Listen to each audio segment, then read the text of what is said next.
inside, swing for the fences, swings to the outside. Master David in behind a wall of horses at the fence, and he's fifth.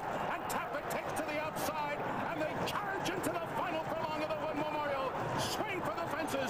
Master David comes up the inside. Tapeta heavy drive on the far outside. Eddington doing his best. Four of them down to the finish now. Master David comes on through. Tapeta, Eddington fights on. It's going to be a blanket finish. Here's the winner, and Tapeta takes it. Tapeta, Master David, and Eddington. And Hank, when you analyze this race, I think we got to keep in mind that both Tapeta and Master David probably weren't 100% fit. They needed the race. No, in fact, let's go back in time to Gulfstream the day before the Florida Derby. Remember, Tapeta had not run in 4 months, plus he had an injury that had set him back in his training. And Randy, you and I were with Michael Dickinson on the backside the day before the race, and he told us that he was going to instruct Edgar Prado not to use Tapeta very much in the Florida Derby, not to let him exert himself. He was saving him for another day.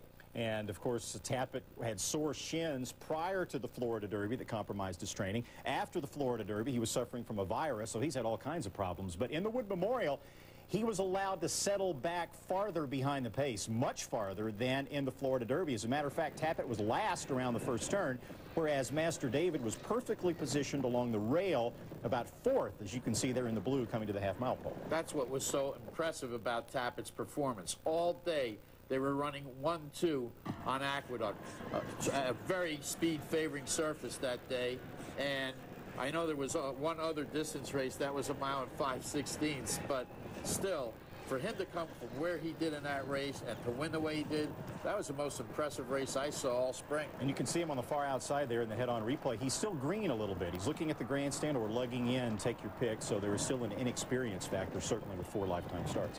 Can Dickinson do anything about that? I know he's a lightly raced horse. He's only had 4 races, but between that race and next Saturday, can he train the horse to not lug in the way he did? Well, there's probably some equipment changes maybe if he deems them necessary. I think it's just an inexperience factor. If there's anything he can do about it, it'll be done at his Tapeta Farm in Maryland, which is where Tapeta has been getting his final pre-Derby tune-ups all week. There is Michael Dickinson, undoubtedly a future Hall of Famer. Tapeta Farm is a luxurious training center modeled after what Dickinson was accustomed to when he trained in Europe. And Wednesday was an open house media day for Tapeta's big pre-Kentucky Derby workout.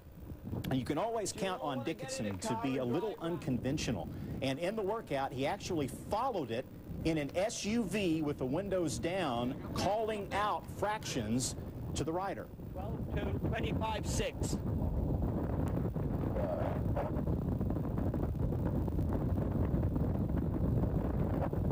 And as the field there approached the finish at Tapeta, Dickinson was a little rattled by the fact that the media and the photographers were gathered at what he thought was a little too close to the course. 11.5, 49 flat. Oh, they're too close. Oh,